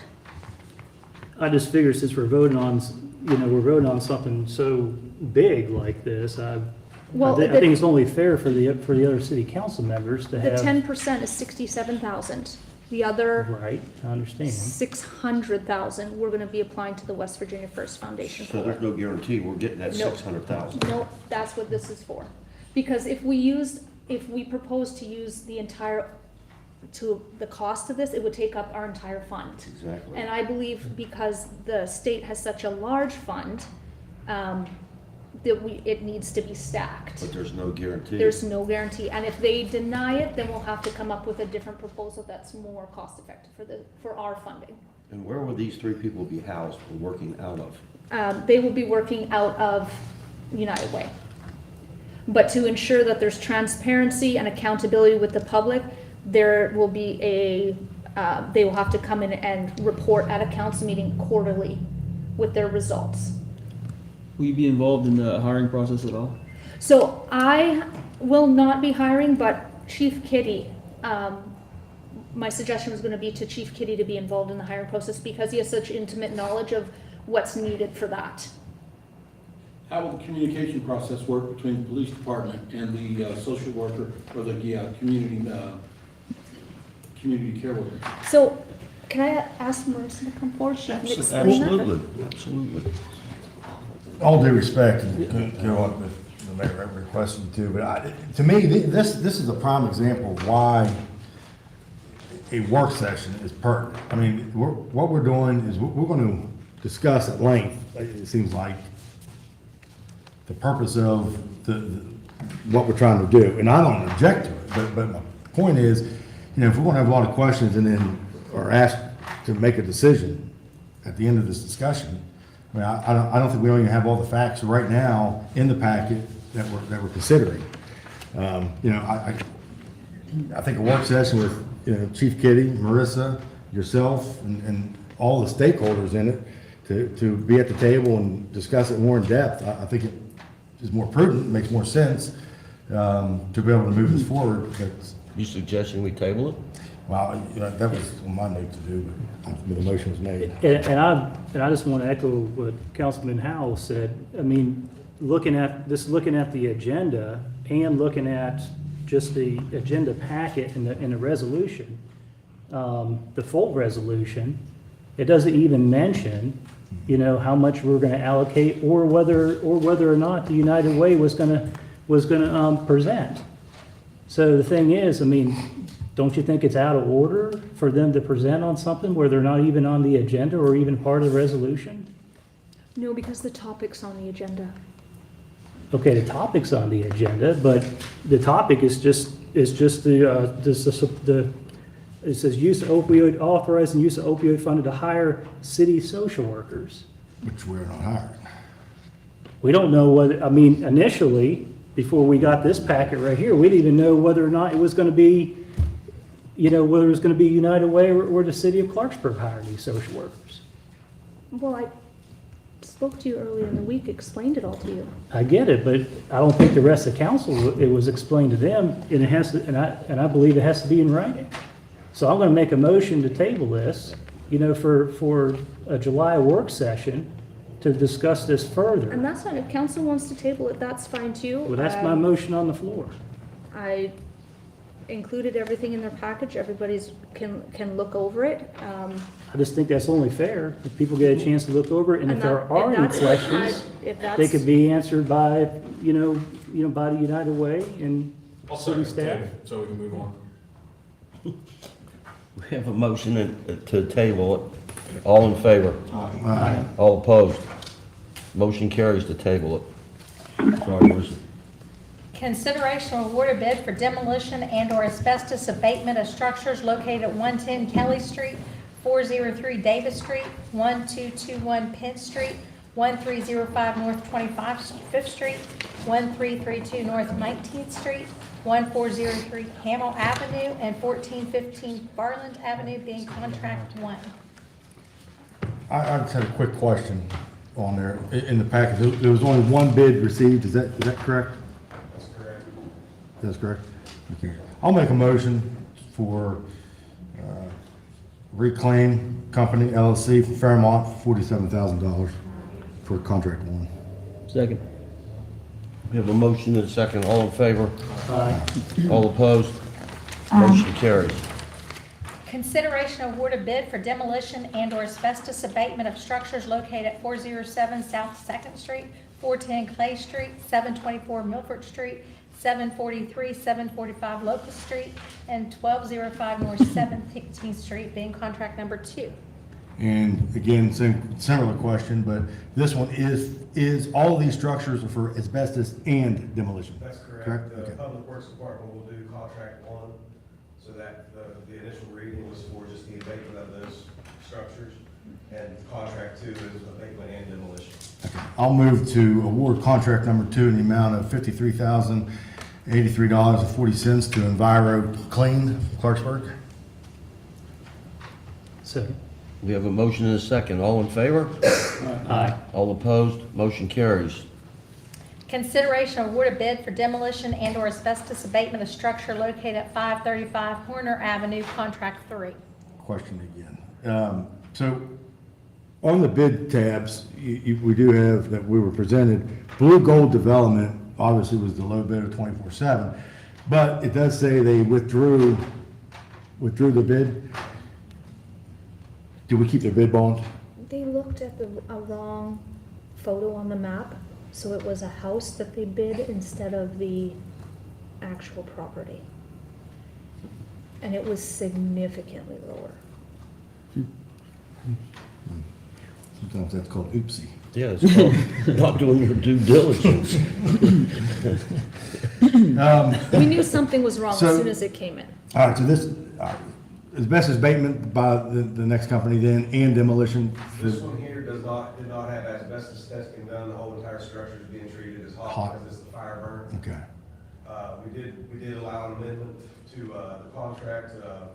One of the contractors asked if they could go in and do their own asbestos testing and dispose of the materials as needed if it did come in hot.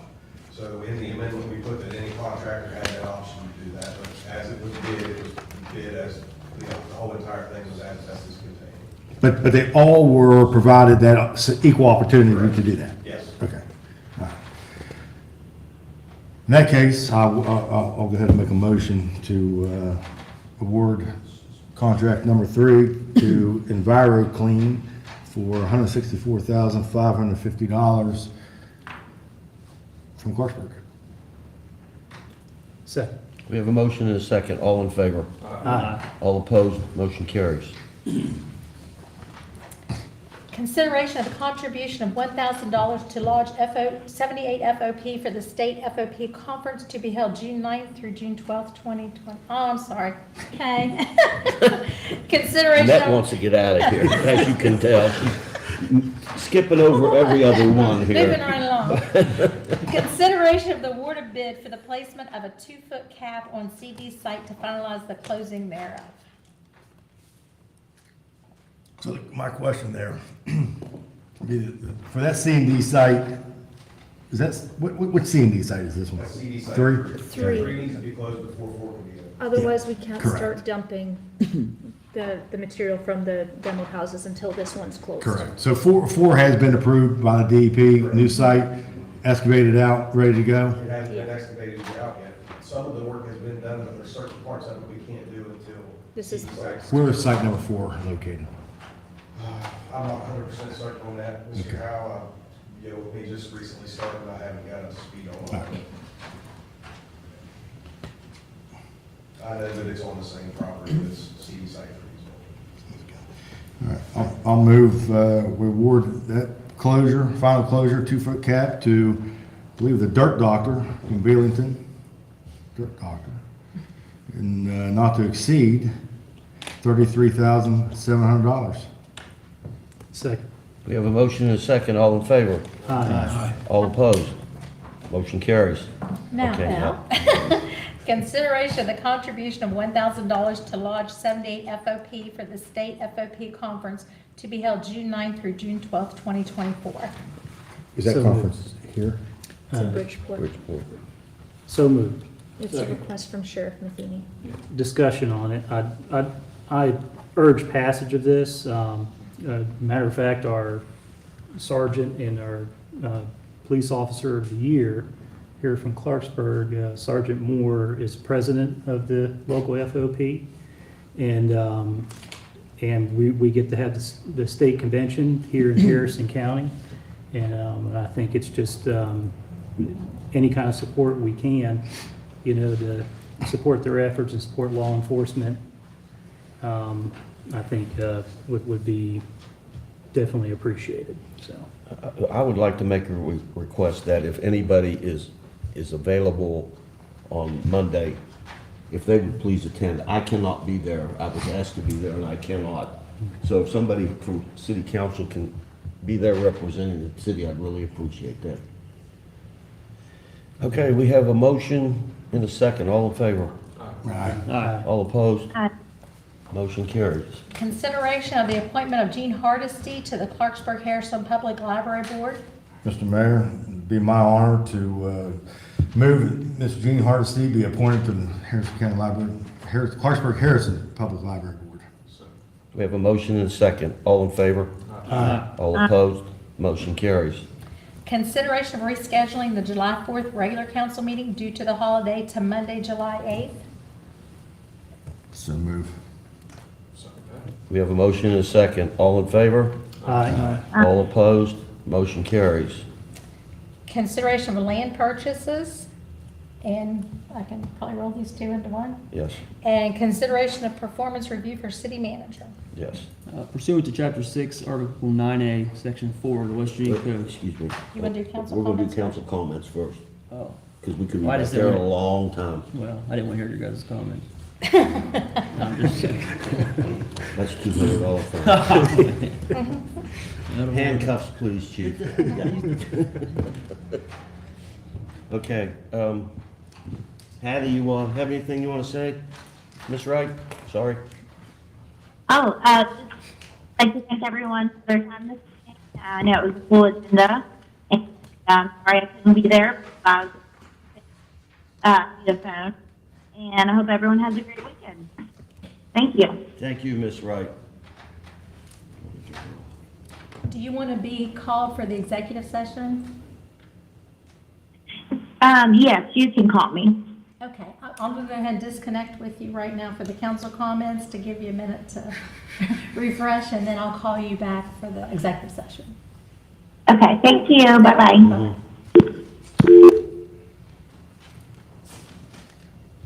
Will, you look like you're ready, Mr. Hammond? I'm just going to keep it brief. Thank everybody for coming out.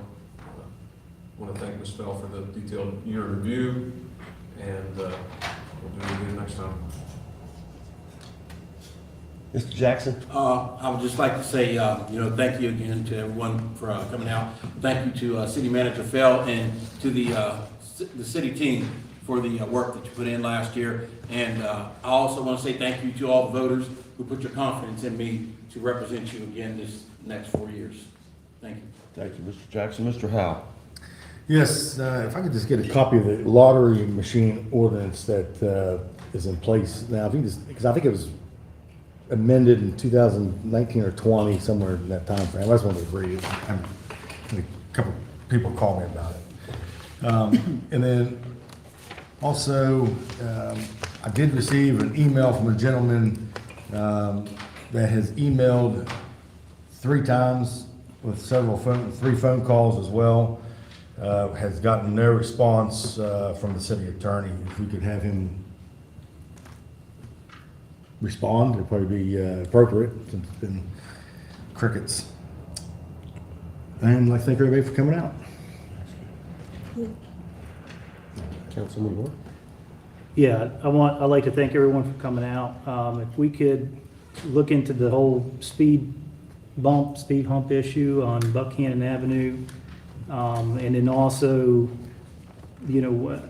I understand, I think, and maybe the chief could answer this question, but I understand, when we have 15-mile-an-hour speed limit signs that are posted, it has to be, the state says the minimum speed limit is 25, I think. State law and residential is 25 miles an hour. Okay. If council, I believe they can reduce it to 15, but it's got to be done through a resolution ordinance or something like that. Years ago, I don't know when it was done, there's certain places 15-mile-an-hour zones were put up. They can't be enforced. There's one on Monticello Avenue, Buchanan Avenue, there's a couple other places. The speed study was done at 15 and 25 miles an hour. 25 mile an hour speed zone on Buchanan Avenue was still an issue. I'm totally confused on the speed bump. I don't know when it was taken up, why it wasn't put back down. I just know the people that complained about it now want it back. So I'm totally confused on that. Chief. Well, I'm sorry. Go ahead. well, Tiffany, if you could look into that, the They speed hump can, issue. they can apply under the new policy for a Exactly. speed Put an bump. application in. Put an Absolutely. application in. There's a We have a process. speed study already. Yeah, there's a process in place to do If that. I may, William, I hate to interrupt your comments. Just a question real quick. If somebody violated, say you wrote a ticket for somebody going over 15 mile per hour that was posted by the city, could they fight that in court and say, Yes. well, that's not the law, that's your law? So they could. Yes. We won't do it, that's what, we won't. Okay. If they're stopped for speeding on, say, any street says 15 and it's not a legal posted speed limit, we use 25. Okay, they would be speeding 30 and a 25, not 30 and a 15. Now, I'm not saying that some of the speed limits shouldn't be reduced. Playground areas, certain, Monticello Avenue is 15, technically, only 15 mile an hour is a school zone. Yeah. So, should it be 15 at Monticello Park? Most definitely. Right. And I think council can do that. This might be something the city manager and the city attorney could look at, but they could do it by ordinance or resolution in certain areas. I just caution you, if you just go out and start doing 15 mile an hour speed limits everywhere, everybody's gonna want it. And it's a large cost, a lot of speed signs. Okay? That's only my only caution. Thank you, Chief. The other thing is too, I also received an email from a concerned citizen, I guess this is in the Broadway community on Penn Street. I don't know if any other councilmen received it, but going down the hill, down on Penn, I guess Penn Street, there's people that are driving pretty fast down there, and they talked about possibly a speed hump too, or even a one-way street. So you're saying there's an application process. I can just get back with this constituent and just tell them that. Council passed it last year. Okay. But All right. you can also tell that constituent, because I got that letter from a couple of councilors, that we're looking at signage as well. Okay, good. Yeah, that's good.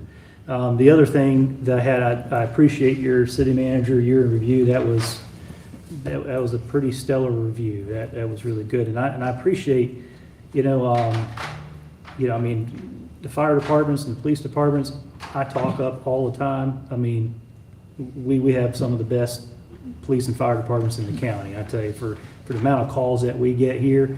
But I also want to give kudos to our finance department too, for, their innovative ways to collect fines and stuff this year. That's really amazing. And of course, Public Works, I mean, they always dominate 2 or 3 pages of your monthly city manager's report, and they do awesome work too.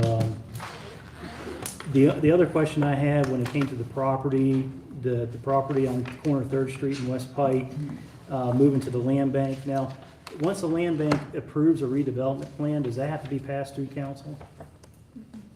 Okay, all right, thank you for answering that.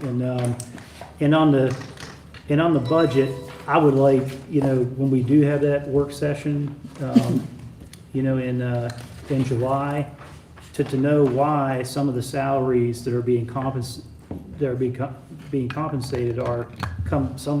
we see a lot more of them now coming out of the sanitation department. I think that would be good just to kind of educate council on that, because this seems to be relatively a new thing. Well, so accounting practices dictate that where the work is being done, you should be reflecting what department it comes out of. Historically, it wasn't done as much as it should have been done, but that's how you should be reporting salaries, is where they're doing the work. Okay. All right. And that's all I have. Thank you, and God bless you. Thank you, Mr. Ward. Vice Mayor? I got a little bit of a rant. Normally if I'm angry, the meeting goes on a little while, I kind of cool down and I don't say anything, but something I saw today really made me mad. I fussed. So there was an announcement today that the city north of us is going to be getting a new trampoline park at the Meadowbrook Mall. The people that are putting in there, great people, great business people, they have businesses here. My frustration is that we had them at the table. This is 2 years ago. This is not now. And with the discussion and a possibility of keeping that here, something for the kids. It was a great idea. We could have made it happen. We didn't. So I just want to stress the importance of us focusing on the big things that matter, having a team here that can, attack things like that and make things like that happen, because things like that for the kids we cannot miss out on. Trampoline park would have worked great here in the city. It doesn't matter. I mean, people will drive. I drive to Morgantown, take my son there. We cannot miss out on opportunities like that, because that is huge for our city, for the kids, for the youth. So it's I'm happy for the business owners that it's going to work for them. Great location. Mr. Critchfield, great business person. He owns property here. He's going to be positive for our city as well. It's just it's unfortunate to see us miss out on the opportunity. And on a positive note, that everybody saw everything about the farmers market. In the past, normally we would be. We'd be talking to the people and try to figure things out. It was a relief to know Dr. Nicholson just started with us. She was already on top of it. The time I talked to her, she was already on top of it. I had a meeting looking at locations. City Manager Fell was on top of it. And it was being taken care of, and it was great to see that because it's a big deal for our community. Farmers market's big, and that we have our finger on the pulse like that speaks volumes to our team and where we are and where I think we're going. So that was a great thing, and I'm confident that we will figure it out. I missed the meeting, and I apologize for that, but I'm fully confident that we're going to have everything taken care of. And one last thing, I appreciate Amy for coming. When I saw the appointment for the board, I had in the past negative, not negative, let me see. I had issues with things that I wanted to do at the Waldemore. And so it wasn't a great meeting that I had, but Ms. Hardesty, I understand that she, loves the library board and, she loves the library and she's good there. And I just wanted more things happening there. And I think we all came from the right purpose. And I could have been mad and not talked to her and voted against it, but I understand that. I appreciate your letter too as well. So I think who we appoint to the boards is very important. I think from the beginning, council, I think we've done a better job, but I think sometimes we just reappoint people, just put them back on there. And sometimes it's tough to find people because we have boards that are just not full. But in this case, that is not the situation, and so I look forward to working with her in the future, and I know that we all came from the right place, butted heads. I've even talked to Mr. Folio about it. It was passion that caused us to do that, but so I'm confident moving forward, so I like to keep that conversation going, which we have meetings set up, so I look forward to doing that, and so I'm glad we reappointed her, and a year ago, I'd have been like, no, I don't want to appoint her. But she's great for it, and I'm glad that we were able to do that. So that's all I have. Thank you. Folks, you see something, say something, please. We can't do anything if you don't pick up the phone and dial 911. On this day, 1944, 4,413 men died. So freedom wouldn't die. And this day, freedom and righteousness prevailed. Let's not forget the sacrifice of those guys on D-Day. Now, I have a couple things to complain about, so sit back. Preparation of agenda. The city manager shall submit such items for consideration of council, including without limitation all orders, ordinances, resolutions, contract documents, reports, or other matters to the city clerk for preparation of the agenda, as she believes proper. Additionally, any member of council may submit additional items for consideration at any regular meeting by submitting such item in advance to the mayor, who shall deliver all such items to the clerk with a copy going to the city manager. Next, if you're going to talk about me, come to my face. Do not go to this person or that person. There has been some misinformation spreading about myself, the homeless, and Centra. Based on recent complaints, the city has asked Centra to follow the controlling ordinance regarding the pickup and drop-off of riders. I was not involved in that decision. That ordinance requires buses only to load and unload passengers at designated bus stops. The enforcement of that ordinance was not aimed at the unhoused individual who uses the bus system. I believe that in our city, that it is our job as a city to help and assist the unhoused. However, we do not need to ensure that traffic hazards are not being created, and that is the reason behind the ordinance. I believe that the bus system can support the unhoused and its other riders while using the designated bus stops. I have never and will never be against the homeless or them using the bus system. Buses, we must continue to help these folks, but we also need their cooperation when it comes to keeping our city clean. Lastly, 361.10, bus stops. No person shall stop, stand, or park a vehicle other than a bus in any of the bus stands that has been officially marked or designated for such use. No bus shall stand or park on any street in any business district for the purpose of loading or unloading passengers except at stops or stands officially designated for such use. We have 2 stops in the city, folks. One on Pike Street near the Robinson Grand. The other one is on Main Street, right across from the old Empire Bank building. And with that, everybody have a nice weekend. Oh, yeah, Jerry, that's your baby. I was going to give it to you. No, you didn't. Well, the Roaring Twenties is more your time.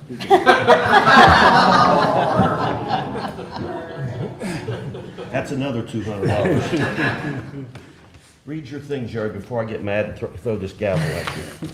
Pursuant to Chapter 6, Article 9A, Section 4 of the West Virginia Code, I move that council adjourn into executive session to discuss matters involving the purchase, sale, or lease of property, advanced construction planning, the investment of public funds, or other matters involving competition, which, if made public, might adversely affect the financial or other interests of the city, and personnel matters. And the following persons be present: mayor, members of council, city manager, city attorney, and reserving the right to call others into session as necessary. Second. We have a motion second. All in favor? Going to executive. You need something? Let's be quick. I'll be quick.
and cheese sandwich. Drink more water. What's that? Drink more water. Yeah, it's just what I need to be. Ham and cheese sandwich. Kroger's is open. I might run up there and get me some, no, the deli's closed. Go get you, go through You already Wendy's. hit me in the eye one time, remember? Yesterday, man. Oh, come on. I mean, to tell you what. They You buying a beer? literally see 'em. One. Sure. One. I'm having one. I'll buy you a beer. Not on. I'll buy my own beer, thank you. I'm not drinking beer. Drinking vodka. Chicken. I'm glad that they kept the sunroom. That's the most intricate part of our Wendy's. Yep. Oh, I'm gonna make a motion to return? Somebody want to make a motion to return? I make a motion returning from executive session to regular session Second.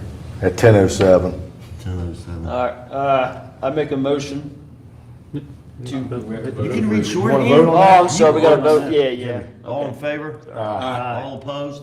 I was just amazed that he can read shorthand. Go ahead. Because of my height. I make a motion that we authorize the city manager to move forward on bids for acquisition of property that impacts the city. Second. We have a motion and a second. All in favor? Aye. Aye. Who's all opposed? Nay. No. Will Hyman? No. No. Yes. Mark Jackson? Yes. Yes. Jerry? Yes. Move to adjourn. Second. That's Marino. Without the pass.